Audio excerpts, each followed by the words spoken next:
In today's episode, I am interviewing Tiana Walton, who is a STEM teacher for 1st through 6th graders.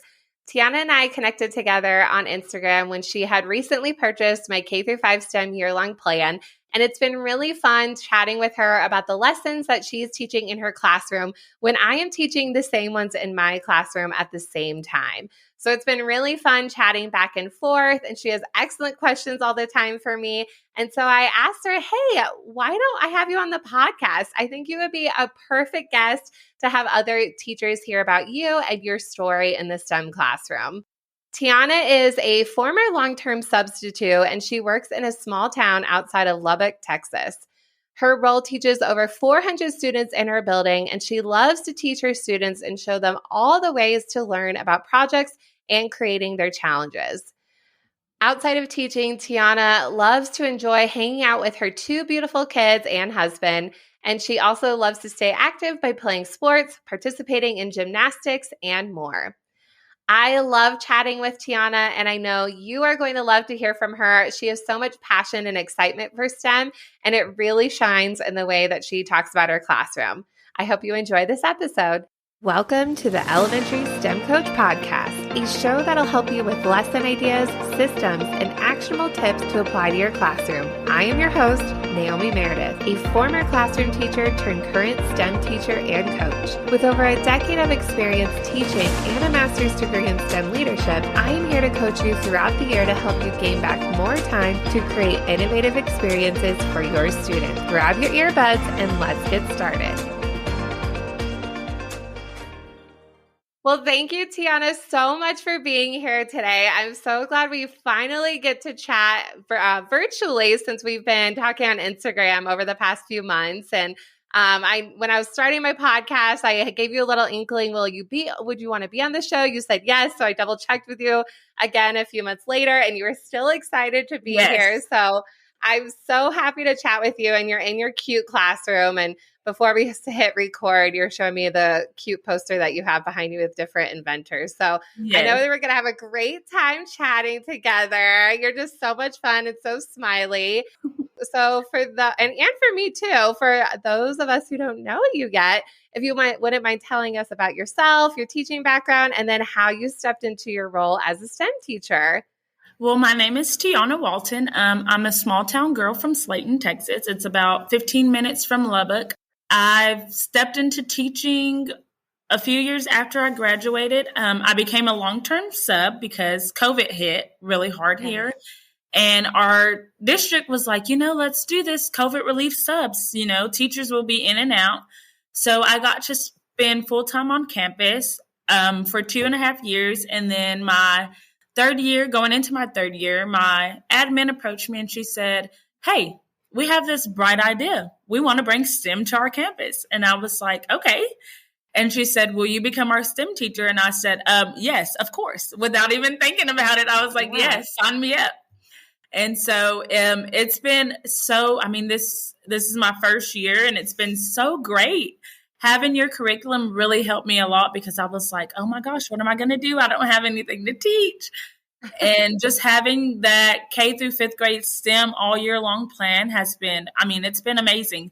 I don't have to prep anything besides printing. And I'm like, oh, this is so great. And so I've loved it. It's been a few months and it's been going really good. My kids have enjoyed it. The campus has been talking about it. So it's been perfect for us. Oh, that's so sweet of you. Well, that's so sweet. Aren't you yourself? And then you tell me how I like my year-long plan. So that's so kind of you. And I'm so glad it's been helpful for your role. And what a unique background you have because you're so used to teaching on the fly already in a sub position. And you probably taught all the grades. So you're such a great fit for STEM because, so you already know how it goes, how crazy it is. And that's so interesting. They had COVID relief subs. I wish we had that at my school at the time, but as we know, it was so crazy and everyone did everything different. So the next day was like, oh, you'll be here. Oh, wait, never mind. You'll go here. So it was really being flexible and being able to fit in each classroom. I mean, it opened up my relationships with the kids too, because now I have my own classroom and they're like, Miss Walton, we've been waiting for you to teach. And like, it's been so amazing. These students are so kind and they're loving. They care about you and they know you care about them. So it's been great being able to build relationships with all of them.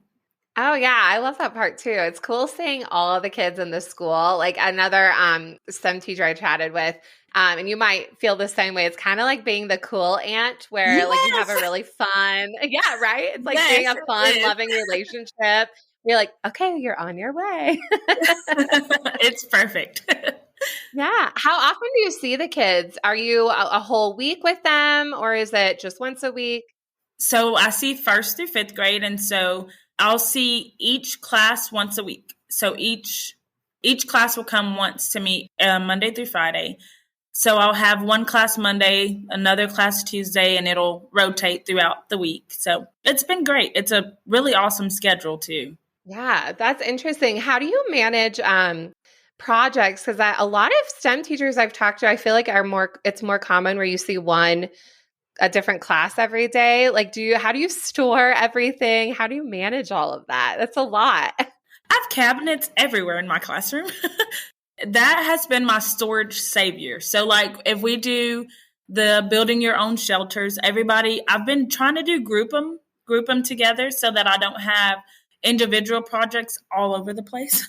So I've done table projects for the most part. And so each group has a section to where they store their projects. So it's helped out a lot. Oh, good. That's good. And then do you do a lot of digital assigning when it comes to the plans or engineering notebooks just because it changes so much every day? Or do you just keep it all with the projects? I want to try the digital next year because I did all paper this year. So I did a system of where month to month what we're working on and classroom folders. So if they do a worksheet, it goes in their teacher's classroom folder. And then at the end of the month, they'll take all their papers home. I want to try doing the digital because Google Classroom is what we use. And so I feel like if I can put it out there for them, they can do it on Google Classroom, save it, and it's there instead of for doing the worksheets and printing out. Totally. I did the same exact thing. And I go back and forth too. Like some things I still use Yeah. paper. Like I always have kids plan on paper for the older kids because it's just hard to draw digitally. I mean, for an elementary student, like we don't have the tools where we have a professional Yeah. drawing pad with a stylus. So I'm with you. I still use paper for a lot of stuff, but I mean, it sounds like you're really organized and you're happy today. You're on break and you're talking to me, which is pretty I know. I'm so amazing. excited to be here, though. Good. So what have been your favorite parts about teaching STEM? I mean, I know that you love it and you love seeing the kids, but what else have been your favorite parts about it? I think my favorite part about doing it is knowing that there is more to learning rather than just math and reading, and STEM steps up for different kids. I mean, you have those kids who rather use their hands to create things rather than reading a book. You have those kids who are all your science nerds and love building projects. And STEM class is a breakaway from learning. I mean, it's not preparing you for the STAR. It's not, you have to make this grade or. So I love having the kids be themselves in my class because it opens up to all the personalities in the campus. It's been really great. Good. That's so funny because a lot of teachers I feel like say the same thing, like in different ways. Like I feel like with STEM, you see the kids in a different light. They can shine in a different way. And it's so interesting. I don't know if you have these conversations too with like PE, art, and music. Mm-hmm. But sometimes, and it just depends on the kid, but sometimes they have a really hard time in PE.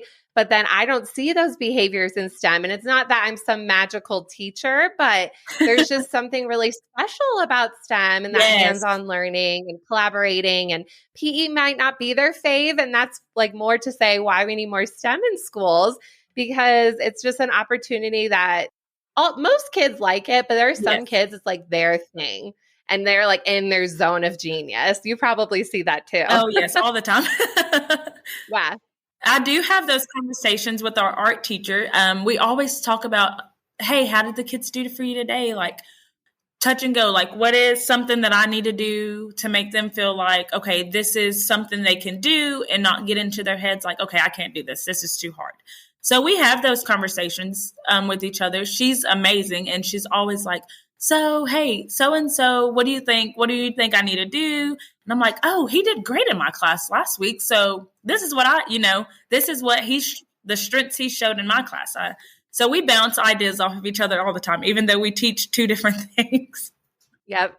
Oh, yeah. We have the same thing because I feel the same way. Like, I know it can be like an island teaching STEM in a building if you're not a STEM school or you're just a specials teacher. So me and my teammates, we talk about students, I would say, the most and just, how to problem solve, behavior management tricks, even though we have different subjects. So that's definitely been helpful too. Do you have any other STEM teachers in your district or nearby? I know you said you're in a small spot. We have a guy who teaches our GT students, and it's called Quest. So he touches STEM, but he doesn't. So it's like your gifted and talented kids, like those kids that they're above their grade level. So he gets those kids from each grade level, and they do different projects and stuff. So it's really, and it's nice having him because he'll come into my class and he's like, oh, you're doing really great. Like getting his feedback because he's been doing it for years. So getting his feedback really it boosts my confidence because I'm like, okay, I messed up on this. Like, what in the world am I doing? But he comes in and he's like, oh, you're doing so great. The kids are always talking about your class. And just getting that feedback from my peers, I mean, it means a lot to me. So it works out. Oh, yeah. You're kind of alone in a sense. You're pretty much the only adult in the room, but you always have somebody there. There's always a child there, no matter what. And I have a glass wall so people can see what I'm doing, but I'm really alone all day. So that's really nice that he could pop in and let you know, because you don't always know. And trust me, I fail all the time. Like my room's a disaster. And I feel like with kindergarten, I talk about kindergarten a lot in this podcast or in general. I love kindergarten, but they're just so interesting to me. Like those little kids where like sometimes they get through a project really fast and then sometimes it takes them forever, way longer. And I don't understand. They're a mystery to me and I love them. They're so creative. But that is exactly how my first graders are. Like they fly through things and then they're like, oh, wait, they're taking their time on it. They're coasting through it. And I'm like, okay, wait, this is something we should be pushing through. What are y'all doing? I know. And it's even the same class. You're like, wait, what's happening? They're so confusing to me. Yes.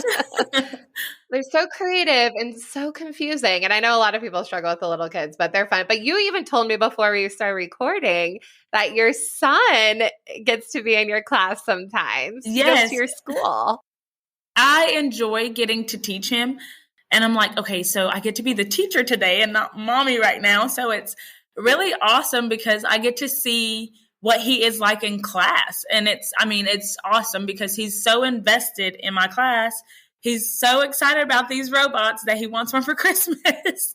So it's like getting to see him outside of mom and son relationship has really been, I think it's really built our relationship too, because we get to talk about my class and he gets to enjoy being in my class. And he's like, I see you in mom mode, but now I get to see you in teacher mode and it's so much fun.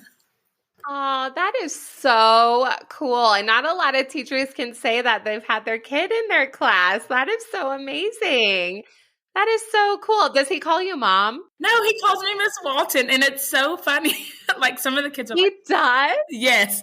Some of the kids are like, that's your mom. You know that, right? And he's like, yeah, but she's Miss Walton at school. So it's awesome. That is so cute. You're like, wait, what? Like it catches me off guard because I'm like, oh, it's Corbin. Okay, hey. Do you call him son? Like, hey, bud. I'm like, hey, okay, what do you need, Torben? So it's like, I have to still be like, oh, we're still at school. I can't say, hey, son, yeah. That is so cute. He's like almost like acting with you. Yes. Like, he can. It catches me off guard still, and I'm like, oh, okay, hey. That's so cute. Well, besides your son calling you your teacher name, has there anything else that has surprised you in this role? Because it's very hard, but also very exciting. And there's a lot of surprises. Like, what were you like, oh, like I did not expect that. Has there been anything like that for you? I think the biggest moment for me is the supplies that you use. Like some of the stuff can come from your house and rather than going to buy it and the store. So it's like the supply list to me is like, oh, I can use such and such for this. Like I don't have to go buy like all this stuff for it. It can be, and the kids are like, we can bring sponges from home and do this. And I'm like, oh yes. Like being the flexibility of the supply list is what really amazes me. Like, and I was expecting, oh gosh, I'm going to spend a fortune on supplies, and it's not been that case. So that's been the biggest moment for me is utilizing supplies that kids use every day at home in our projects. It's been very flexible.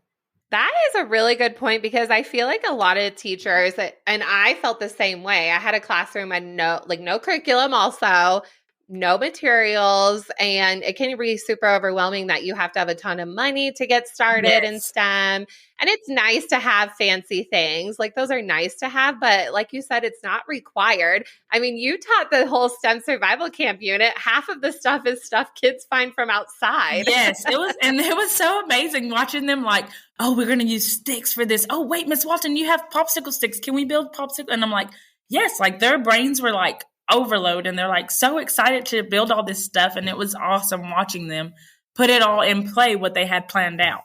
Oh, totally. And it's cool. It's good for kids to think of the world in new ways. Like I feel technology is super important and I'm big on technology and using that, but also I'm really big on creating and doing things screen free. I don't know about you as a kid, but I love to build stuff. Like I would sit and build random things from my Barbie dolls and I made them go to school. Oh, that was me. I was the teacher. Yep.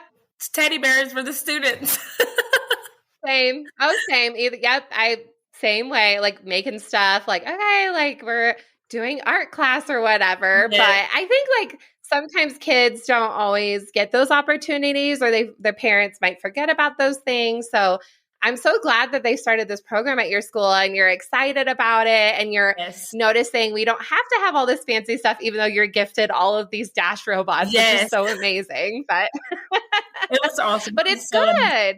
I know, and I always see parents out and they're like, my kids love your classroom and they want to know what can they help bring. And I'm like, they don't have to bring anything unless we're doing a project. So it's been awesome. I mean, getting the kids involved and the kids using their minds in different ways. I mean, it's been so great getting to watch them put what they're thinking out.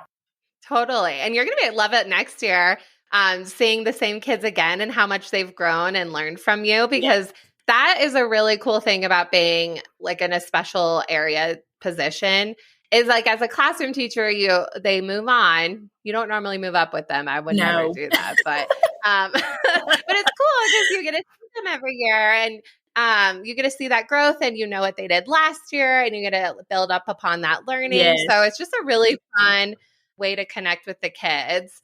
So I know that, so you're so sweet. You're like already talked about the year-long plan, but are there any specific resources of mine that you've seen great success with your students or that you really love teaching so far this year? It's like about halfway through the year. What have been some of your favorites so far? I think me and my kids enjoy the engineering design process chart because they're like, okay, we're asking this and then we imagine what's going to happen.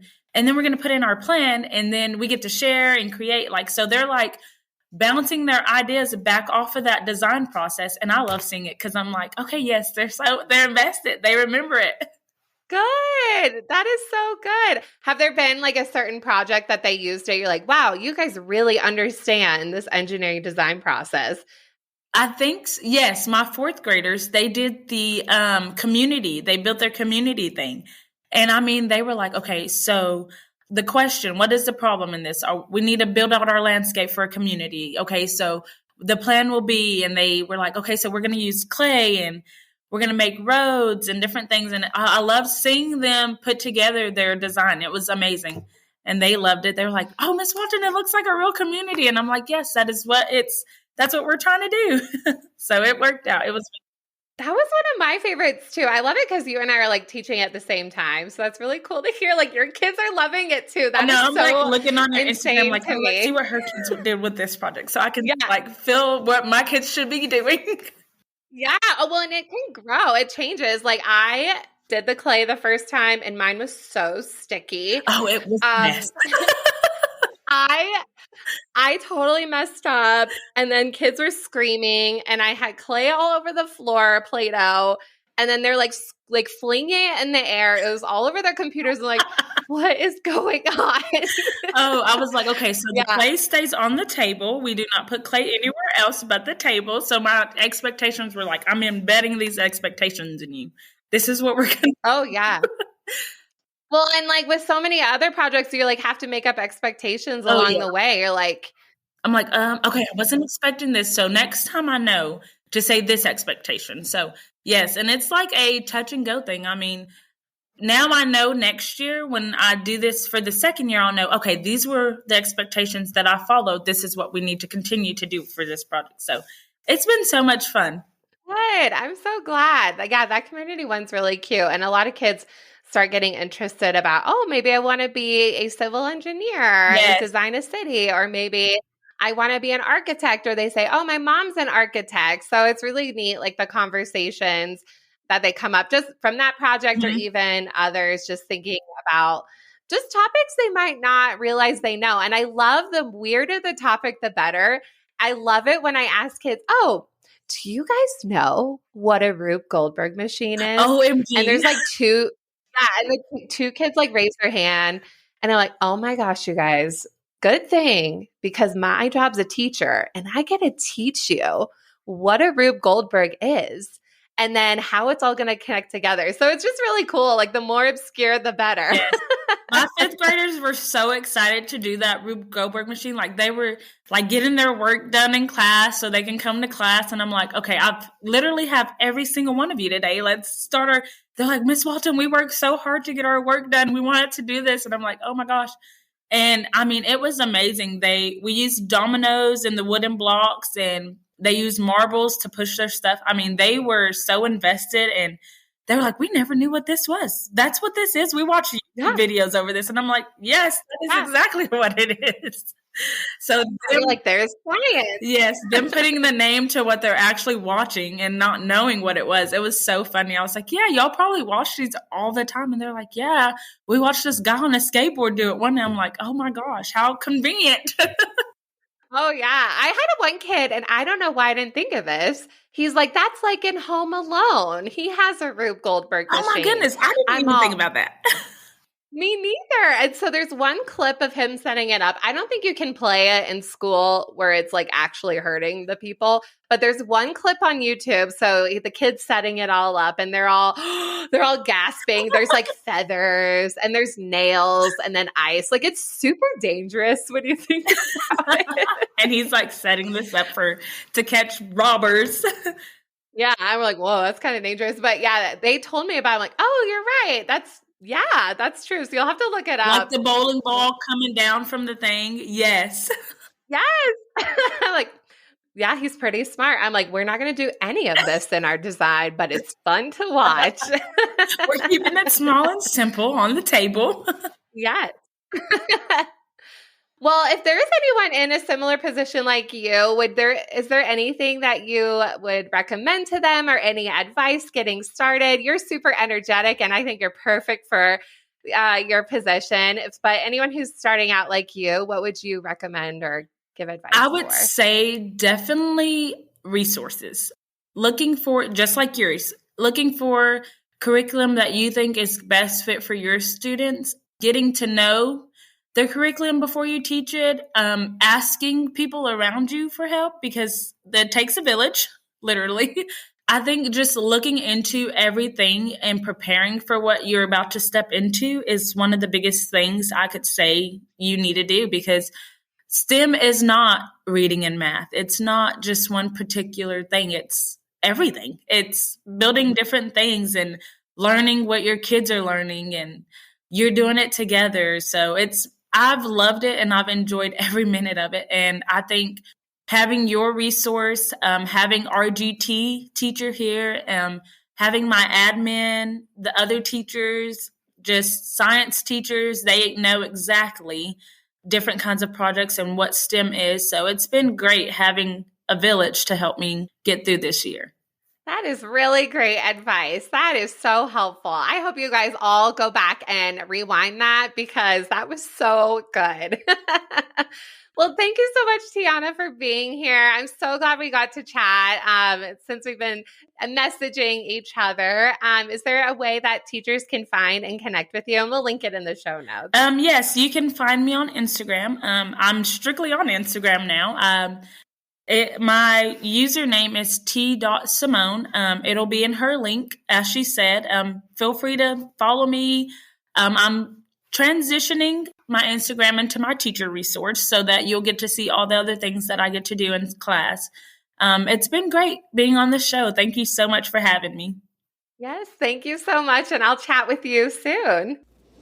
Thank you so much for listening to today's episode of the Elementary STEM Coach Podcast. I would love to connect with you over on Instagram at NaomiMeredith_ or send me an email to elementarystemcoachpodcast@gmail.com.